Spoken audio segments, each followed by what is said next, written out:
राधे कृष्ण राधे कृष्ण। अर्जुन के द्वारा वर्गा अप्सरा का ग्रह योनि से उद्धार तथा वर्गा के आत्मकथा का आरंभ।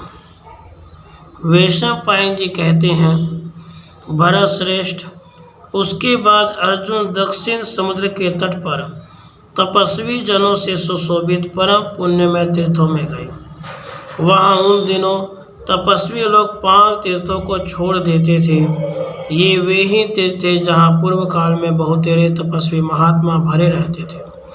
उनके नाम इस प्रकार हैं: अगस्त्य तीर्थ, सोपद्र तीर्थ, परम पावन पोलोम तीर्थ, अश्वमेध यज्ञ का फल देने वाला सवच कारंधम तीर्थ तथा पापनाशक महान भारद्वाज तीर्थ।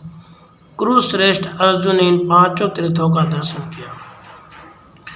पांडु पुत्र अर्जुन ने देखा, ये सभी तीर्थ बड़े एकांत में हैं, तो भी एकमात्र धर्म में बुद्धि को लगाए रखने वाले मुनि भी उन तीर्थों को दूर से ही छोड़ दे रहे हैं।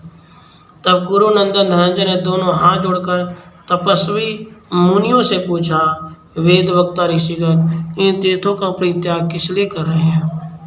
तपस्वी बोले, गुरुनंदन, उन तीर्थों में 5 घड़ियाल रहते हैं जो नहाने वाले तपोधन ऋषियों को जल के भीतर खींच ले जाते हैं, इसलिए वे तीर्थ मुनियों द्वारा त्याग दिए गए हैं। वैशंपायन जी कहते हैं, उनकी बातें सुनकर कुरुश्रेष्ठ महाबाहु अर्जुन उन तपोधनों के मना करने पर भी उन तीर्थों का दर्शन करने के लिए गए। उसके बाद परंतप सूरवीर अर्जुन महर्षि सुभद्र के उत्तम सौभद्र तीर्थ में सहसा उतर कर स्नान करने लगे। इतने में ही जल के भीतर विचरने वाले एक महान ग्रह ने नरश्रेष्ठ कुंती कुमार धनंजय का एक पैर पकड़ लिया। परंतु महाबलवानों में श्रेष्ठ महाबाहु कुंती कुमार बहुत उछल कूद मचाते हुए उस जलचर जीव को लिए दिए पानी से बाहर निकल गए। यशस्वी अर्जुन द्वारा पानी के ऊपर खींच आने पर वह ग्रह समस्त आभूषणों से भूषित एक परम सुंदरी नारी के रूप में परिणत हो गया। राजन, वह दिव्य रूपिणी मनोरमा रमणी अपनी अद्भुत कांति से प्रकाशित हो रही थी। यह महान आश्चर्य की बात देखकर कुंती नंदन धनंजय बड़े प्रसन्न हुए और उस स्त्री से इस प्रकार बोले, कल्याणी, तुम कौन हो और कैसे जलचर योनि को प्राप्त हुई थी?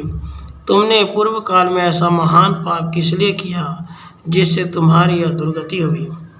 वर्गा बोली, महाबाहो, मैं नंदन वन में विहार करने वाली अप्सरा हूँ।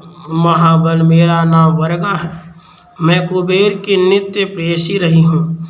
मेरी 4 दूसरी सखियाँ भी हैं। वे सब इच्छा अनुसार गमन करने वाली और सुंदरी हैं। उनके सबके साथ एक दिन मैं लोकपाल कुबेर के घर पर जा रही थी।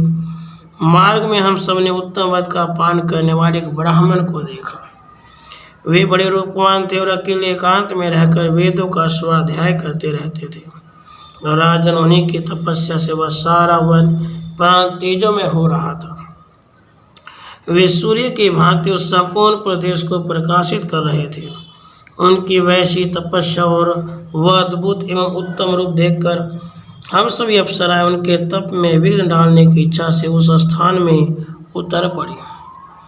भारत में सौरभेयी, समीची, बुदबुदा और लता 5 एक ही साथ उस ब्राह्मण के समीप गई।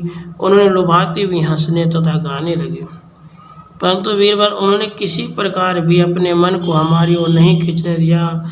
वे महातेजस्वी ब्राह्मण निर्मल तपस्या में संलग्न थे। वे उससे तनिक विचलित नहीं हुए। क्षत्रिय शिरोमणि हमारी उद्दंडता से कुपित होकर उन ब्राह्मण ने श्राप दे दिया, तुम लोग 100 वर्षों तक जल में ग्राह बनकर रहोगे। इस प्रकार श्री महाभारत आदि पर्व के अंतर्गत अर्जुन वनवास पर्व में तीर्थग्राह विमोचन विषयक 215वां अध्याय पूरा हुआ। राधे कृष्ण।